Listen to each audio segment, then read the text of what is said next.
Here we go. Welcome to episode 10 with Pete Garden and Jason Hyam. And both of us back this week, so it's good. Welcome we are back this week. Yeah, try not to give me too much grief about my attractiveness or lack thereof. Oh, I'll do my best, mate. I'll do my best. Must have been a really busy week. Well, it has been a really busy week the last week. Crazy. Yeah. In fact, you know how busy it's been when Pete hasn't had a chance to get a haircut for the podcast. But you saw Jason's next haircut coming up. You'll have to flash this one up, mate, when we get it. Wait, I don't think we need check out the line in this head, mate. There's nothing there, mate. You see? That's right. They popped it up. Oh, good. I've got it up there. Anyway, probably still look better than I do now anyway, but that's all right.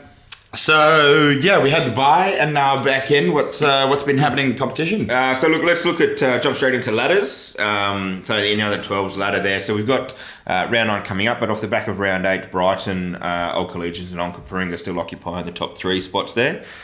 Brighton with 7 from 7 there. And you'll notice on the ladders that Barossa Rams is the only that's played all 8 games so far, so they'll have their bye this weekend in the 12s. So opportunity for some more points there for those top 3. Onto the under 14s, again, Brighton occupying that top spot again with 7 wins from 7 with maximum bonus points for them. And then Burnside and Barossa sitting in the seconds and thirds. Hot on their heels there, just a few points in it, which there's is not much in it actually, which is really good to see. It's pretty exciting, and, yeah. And I'm sure the round 9 matches will be nice and close as well, right? Would be, yeah. In the 16s, Brighton sitting on top there with Burnside and Onkers on equal competition points, just some points differential separating them in second and third. Which we've said it most of the season as well. The under 16s competition is the one to keep an eye on. Yeah, right? If you can get down there by 11:30 on a Saturday, it's definitely a good one to go have a look at. So. And then into the 18s, Brighton sitting on top there with Barossa and Onkers. But there's a big jump there. I mean, Brighton's really dominating the under 18s competition so far this year. They are. It's a really good side. They're playing some really good rugby, and they're all over it, which is good. They're exciting to watch. But again, as I said before, the Onkers game with them was really close. Yeah. So. On any given day, anybody could win out of that competition. So it is exciting to see. Yeah, and actually, on that too, we're saying that the Yonkers under 18 side was, is a strong side as well, and the Southern Suburbs 18s knocked them off in round 8. Yes, yeah, yeah. So cracker too. So there's teams that are coming into the fray there, and looking for those finals bursts come the end of the year to really give Brighton a bit of a scare, I think, off the back end of the season. Absolutely. Third grade, Old Collegians sitting on top there with Brighton, and then Onkaparinga in the second and the third spot, with Burnside and North Torrens rounding out that third grade competition. Looking at the women, Adelaide University, we've known that they're going to be a strong team this year, so they're sitting in that top spot with Southern Suburbs really close on their heels there. They'll be looking to play some more rugby. They haven't had enough rugby, I don't think, yet this year. They've had a few forfeits and whatnot, but I think they've had a few weeks in a row now, so they're starting to get a bit of a roll on, which is good to see. Yeah. And then Burnside sitting in the third spot there as well. So the Bunnies. Yeah. The Bunnies taking up third spot. That's good. That's right. And really close there too, actually. Yeah. Just a couple points behind, so that's exciting. In the reserve grade, again, the reserve grade ladder is pretty close. Old Collegians sitting on top there in reserve grade with Brighton, and then Southern Suburbs Killer Bees, as they refer to themselves as. So those 3 spots there, not a lot in it. Up for grabs still in their positioning for the reserve grade ladder there. And then on to Premier Grade. So this one is pretty tight at the top, actually. So Brighton and Burnside both on 35 points. It's just points differentials separating them. Then Old Collegians on 34.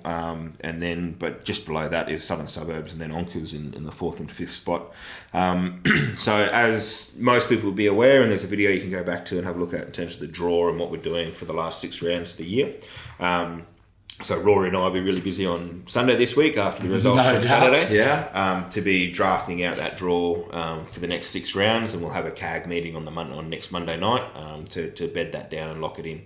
But what's interesting, I made an attempt to say, well, I wonder if I can game it and predict some of the results and things like that, and maybe get a head start on it. Yep. I think mostly the bottom half of the table will stay around about where it is. I don't think there'll be too many upsets, or even if there is an upset, there's a big enough competition points gap that it won't change. Correct. Yeah, right? I'm just having a look at those points on that table. Yeah, it looks like there's not going to be too much of a shift around there. But in those top 4 or 5, anything could happen, and particularly southern suburbs, both in, we talked about 18s already, but in reserve grade and first grade, both got wins over Onkaparinga. Yeah, I saw that away this weekend. Yeah, that past weekend, right? So southern suburbs have got Burnside this weekend. Now, I know Burnside are on top of the table, but South are potentially in there for an upset, or at least to make those games quite close. So it might end up in, maybe only 4 competition points for one team and maybe 2 bonus points for the losing team, and that still shuffles that whole ladder around. That could change a lot of that ladder. Yeah, absolutely.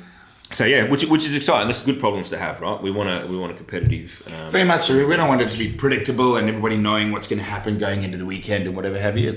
So that's exciting to see. So some good stuff. If we're looking ahead then to what's happening in round 9, and I'll be hotly awaiting the results of particularly the first grade games, because that will then plan out the draw and things Absolutely, for us. make life a bit easier. Woodville are playing Onkaparinga. Now that's meant to be a Woodville home game, but they're actually playing down at Onkers. So Onkers will be hosting that one really nice, for Woodies, which is great to see.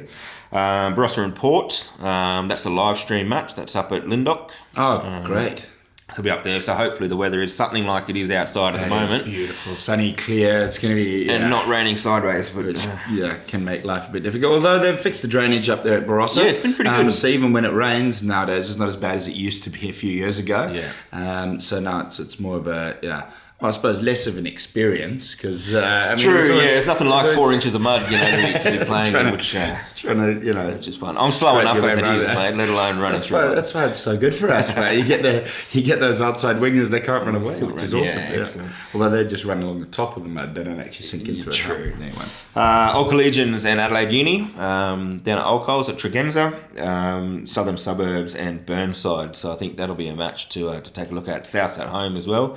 They're always pretty tough. They will be, home, right? Yeah, and particularly coming off the back of that nice big win against, big win, not in points wise, but it was a great win for them away from home at Onkers. Always tough to go to Onkers. Yeah. So now to be at home against Burnside, it'll be a tough one for Burnside to come out.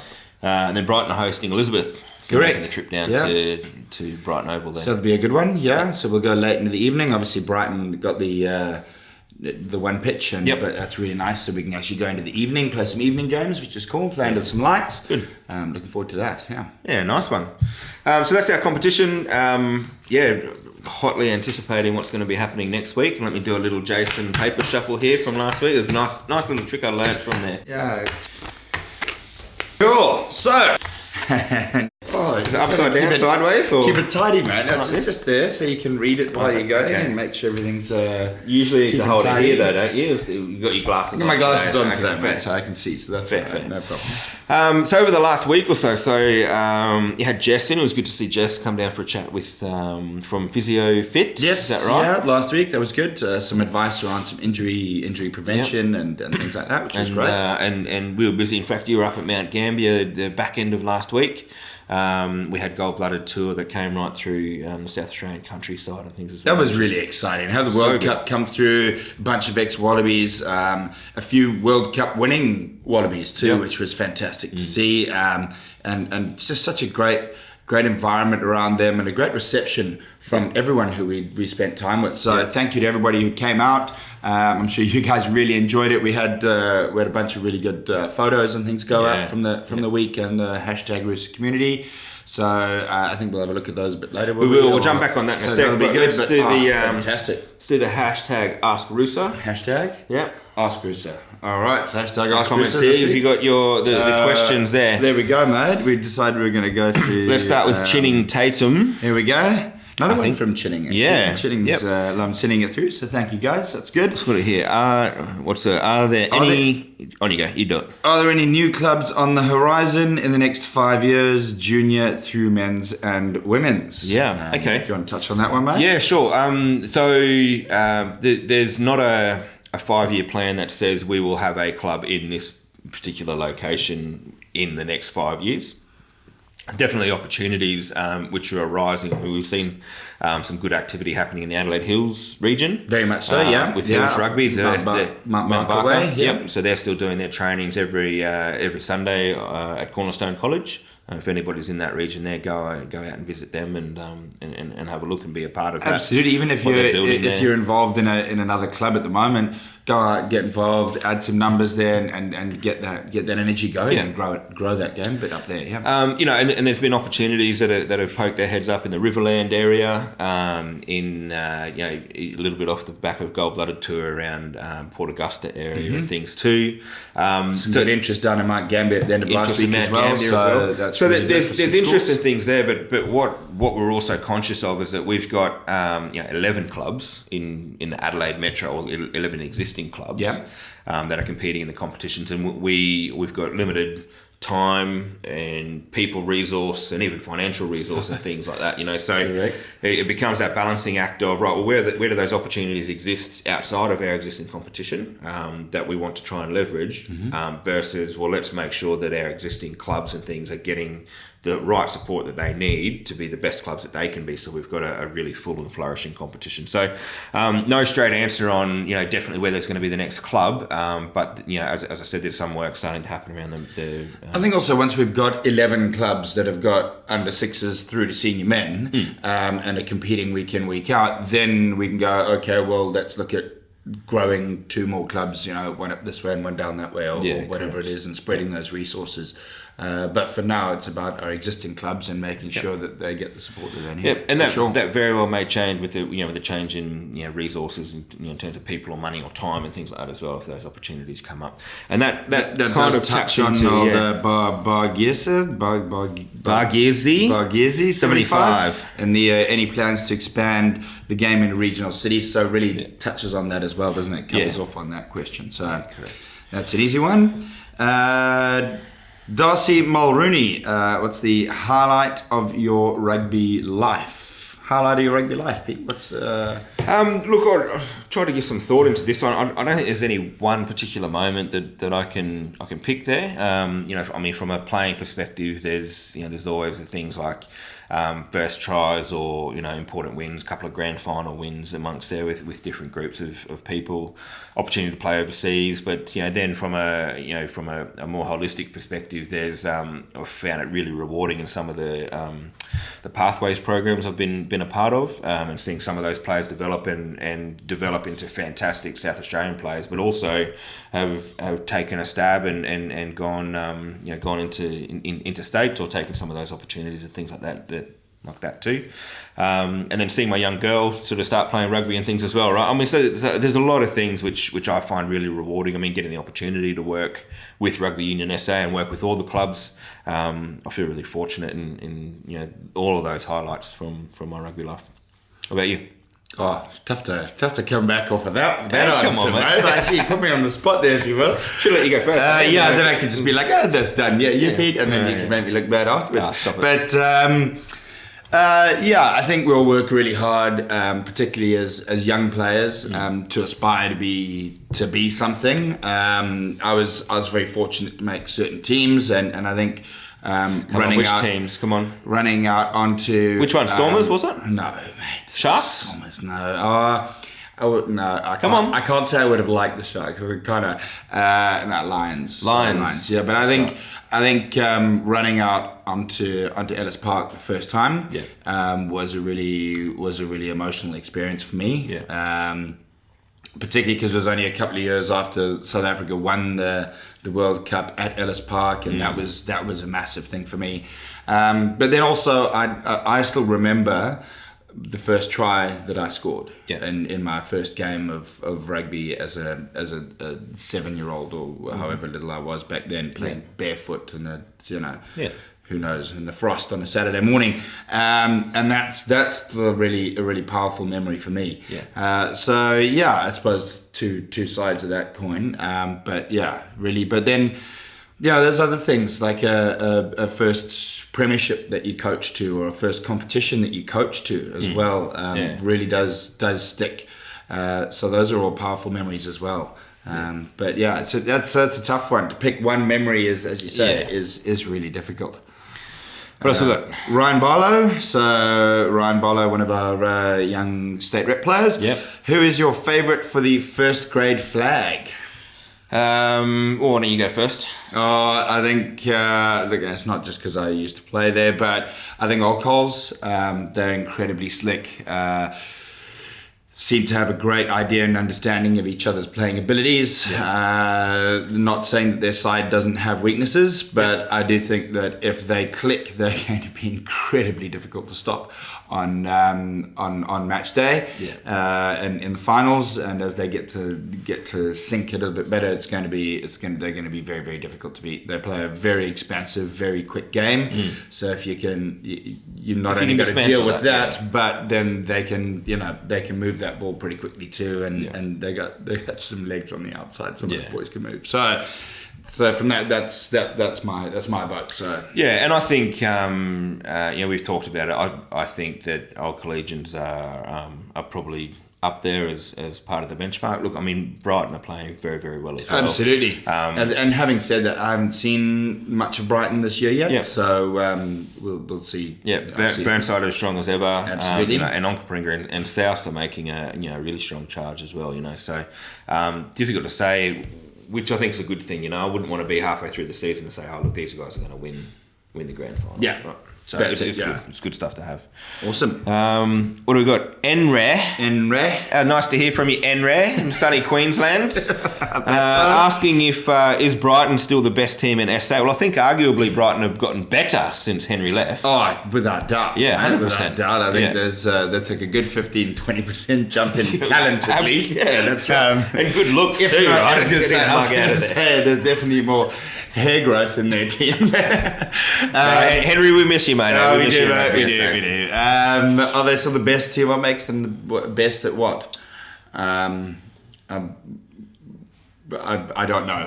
Best at what, Henry? Let us know what you want us to vote the best on. And we've got here, what's this one? So Peter Campagram 96. Peter's great to hear from you, mate. Asking the question, how old is Jason? It's a question that's lasted a test of time. It's in your 50 years on this earth, mate, you must have been asked that question an awful lot.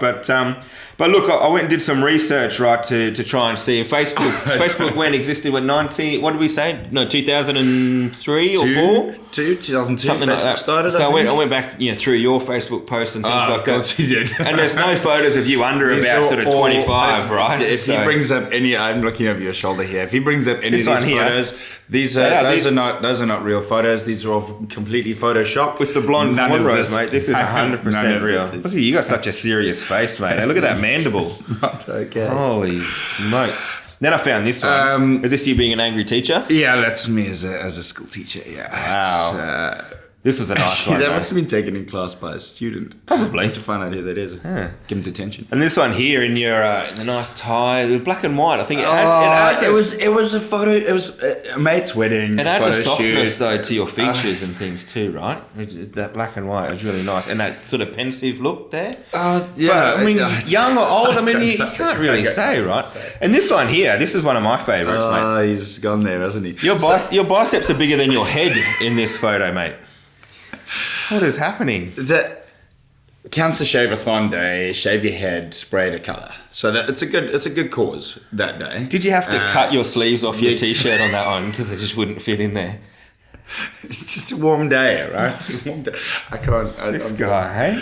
Unbelievable. Where'd you find this stuff? I got to delete a whole lot of stuff on Facebook, I reckon, after this. No. Well, look, so anyway, how old is Jason? We're really happy to celebrate his 47th birthday this year, right? So it's just excellent. You're only as old as you feel. So, as you feel, or we're not can going I say there. that? No, you cannot. You can't. On the webcast. But we will be issuing Jason with his red Rugby Union SA shorts soon, which means that when you wear what's red is. Does that mean no one can tackle me? Yeah, no one can tackle you. Or is that purple? No one can tackle you. You can only go. You can run, I think, 2 or 3 meters before someone's allowed to tackle you. I don't know. We'll have to find out in the golden oldies rules. Could you be coming into that pretty soon? Pete won't be on the podcast next week. It'll be a shallow grave out the back of the office where we'll be putting Pete in. Stitch up. Good. But yeah, on that, you're only as old as you feel. Yeah. So I suppose on a Sunday morning it's quite different to a Friday afternoon after a game. But yeah, so As I say, you're only as old as you feel in the moment. There's a lot of energy in the old body, so yeah, that's good, mate. Good. So feeling about 29, I reckon. Excellent. Yeah, it's a good day today. That is good, hey? Good You're day. younger than me. Yeah. Yeah. Well, we knew that already. Please. Come on. We knew that. That's factually correct. All right, it is not actually. Just putting that out there. All right, so look, let's jump onto Gold Blooded Tour. We talked a little bit about it already. We did that tour through Cooper Pedy, came down through Port Augusta into Clare Valley, Boston Club as well, and then into Adelaide for the day too. So visit to Taylor Wines, who are a Wallaby sponsor. Yes. And then also visit to R.M. Williams, Yep. A Wallaby sponsor, which is cool. Up onto the roof of Adelaide Oval. Adelaide Oval, how cool is that? Cool to see. Yeah. And one of the things that really resonated with me, so Haas, Adam Fryer, one of the classic Wallabies that travelled through with us as well, works with Rugby Australia too in their marketing area. Yeah, he's head of marketing, isn't he? Or digital platform marketer, whatever they call it these days. But he talked a bit about this notion of moving back to the village. So rather than doing big sort of expansive events, in a Queensland or New South Wales centres and stuff like that, to return to the village and take the World Cup with you. And the World Cup, I mean, if you looked at it close up, and this is the World Cup from 1999. Correct, yeah. When you look at it close up, I mean, it's quite battered and, bruised and things like that too.